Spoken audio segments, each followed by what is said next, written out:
आपका धर्म क्या है? मेरा धर्म है ह्यूमैनिटी। ह्यूमैनिटी में हिंदू, मुस्लिम, सिख, ईसाई सभी आ जाते हैं।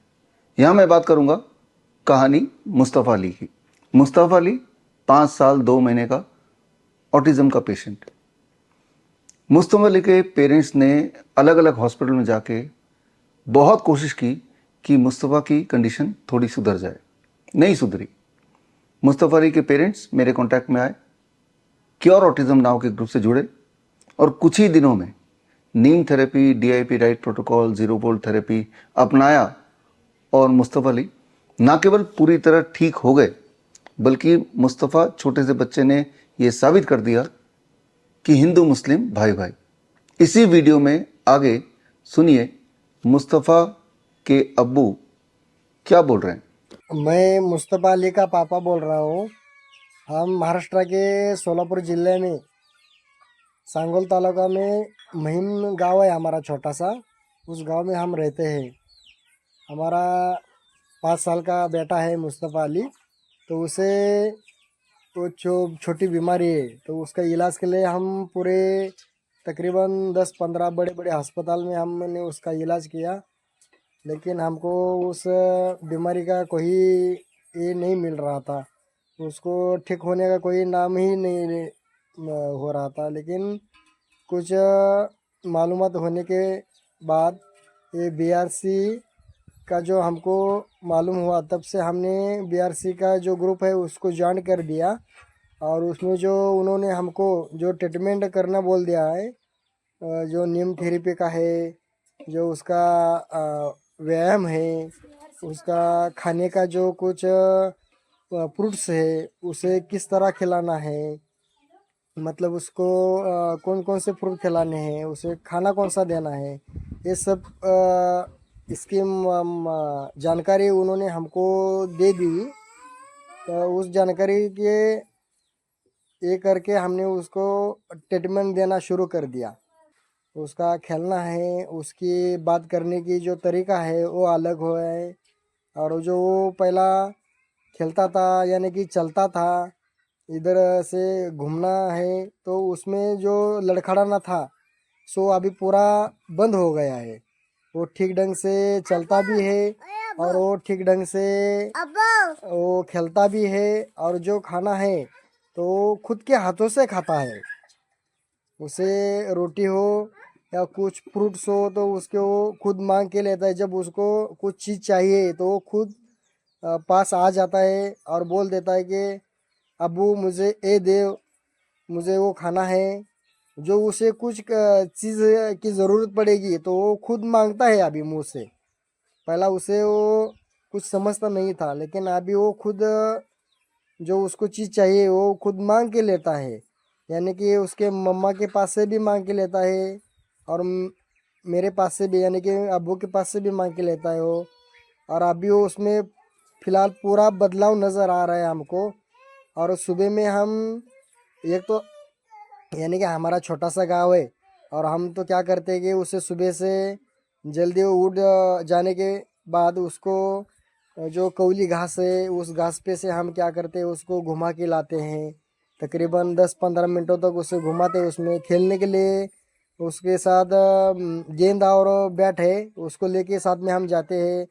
10-15 मिनटों तक या आधा घंटा तक हम उसके साथ वो गेंद और बैट्स के साथ उसे हम खिलाते हैं। गेंद डालना सिखाते हैं, गेंद को किस तरह मारना है उसको सिखाते हैं। और वो अच्छी तरह से गेंद को भी हाथ में पकड़ता है, और जिस दिशा में उस गेंद को डालना है यानी कि फेंकना है उस दिशा में वो अब अच्छी अच्छी तरह से वो फेंक भी देता है। और जिस दिशा में गेंद को मारना है उस दिशा में वो बैट से गेंद को पुश भी करता है, मार सकता है अभी वो ठीक ढंग से। यानी कि उसको पहला वो जो गेंद थी तो एक गेंद को मारने के लिए उसको 4 या 5 बार प्रयास करना पड़ता था, लेकिन अभी वो फिलहाल एक ही बार में वो गेंद को ठीक ढंग से यानी अच्छी तरह से उसको गेंद को मार देता है वो। मतलब ये BRC के जो पॉइंट्स उन्होंने दे दिए, हमको बता दिए।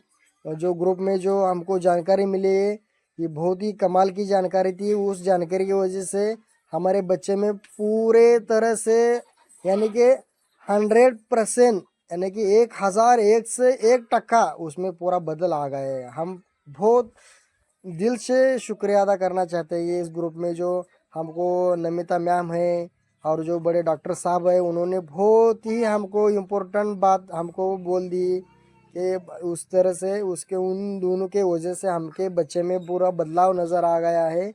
अभी वो पिछले हफ्ते में गणपति बैठे थे तो उस गणपति में उसने पूरा हमको उसका चेंजेस नज़र आ गया। यानी कि उसने क्या किया कि वो जो आरती का थाला था हाथ में लेके उसने क्या किया, गणपति की तकरीबन पूरी आरती खत्म होने तक उसने हाथ में एक आरती लेकर वो गणपति की आरती की है। हम तो ताजुब कर रहे हैं, उसको सादी चीज़ हाथ में ठीक ढंग से वो 1 मिनट तक नहीं पकड़ सकता था। वो तकरीबन पूरी आरती खत्म होने तक वो गणपति की आरती हाथ में लेकर घुमा रहा था।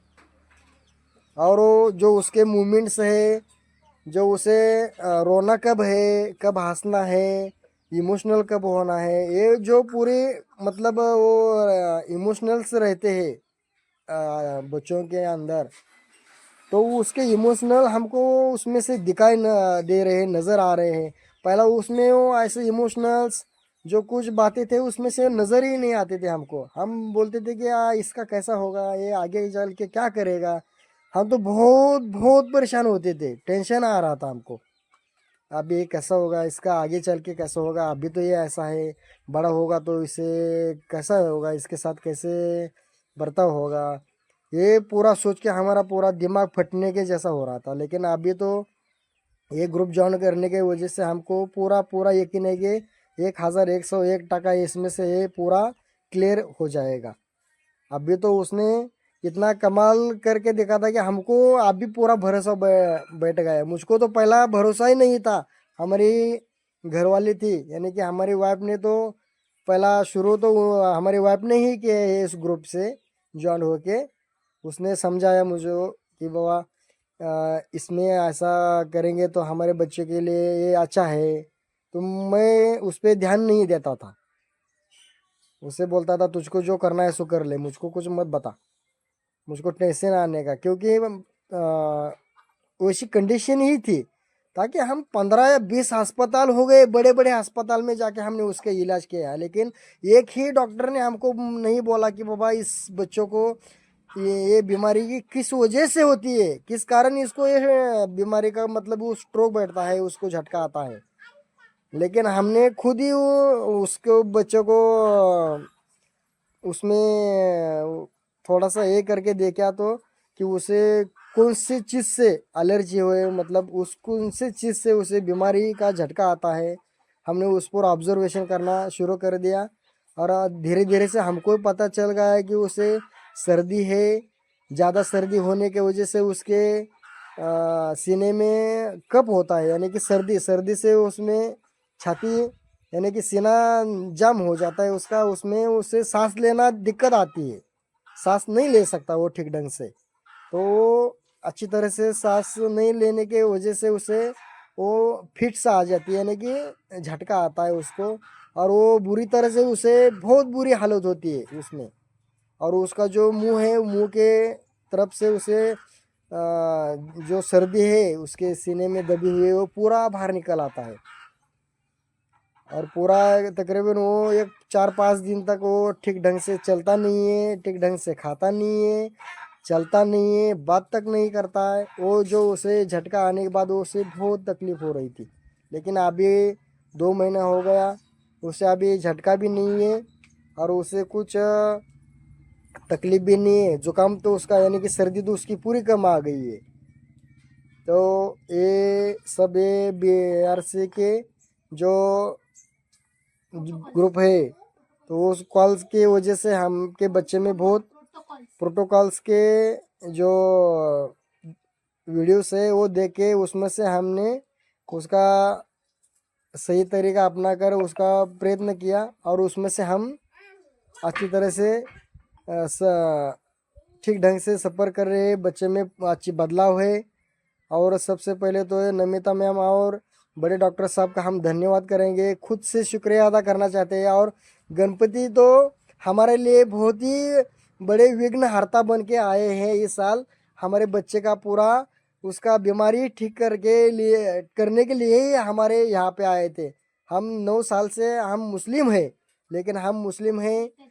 लेकिन हमारे समाज के लोग नहीं हिंदू के देवताओं को मानते नहीं, लेकिन तब हम भी उसको मानते हैं। हम उसको कभी एक नहीं करते कि हम गणपति को नहीं बैठाएंगे, ये करेंगे, लेकिन हम वैसा नहीं करते। तो खुद हमको गणपति का प्यार है, हम गणपति पे बहुत प्यार करते हैं। तो हम बड़े प्यार से बड़े उत्साह से हम गणपति को 10 दिनों तक गणपति की सेवा करते हैं। गणपति को लाके बिठाते हैं, अच्छी तरह से सजाते हैं, उसकी पूजा करते हैं। और वो गणपति हमको बहुत प्रसन्न है और हमें अच्छी तरह से गणपति प्रसन्न है। हमारा पूरा दुख गणपति अच्छी तरह से ठीक करेंगे। और नमित मैम और डॉक्टर साहब का हम दिल से शुक्रिया अदा करेंगे कि इसी तरह हमारे बच्चों को सफ़र अच्छी तरह से उसे ठीक करो। हम आपके ज़िंदगी भर शुक्रगुजार रहेंगे। धन्यवाद। बड़ी से बड़ी बीमारी का आसान से आसान इलाज घर बैठे ही हो सकता है। अधिक जानकारी के लिए कांटेक्ट करें nearest doctor BRC clinic @home।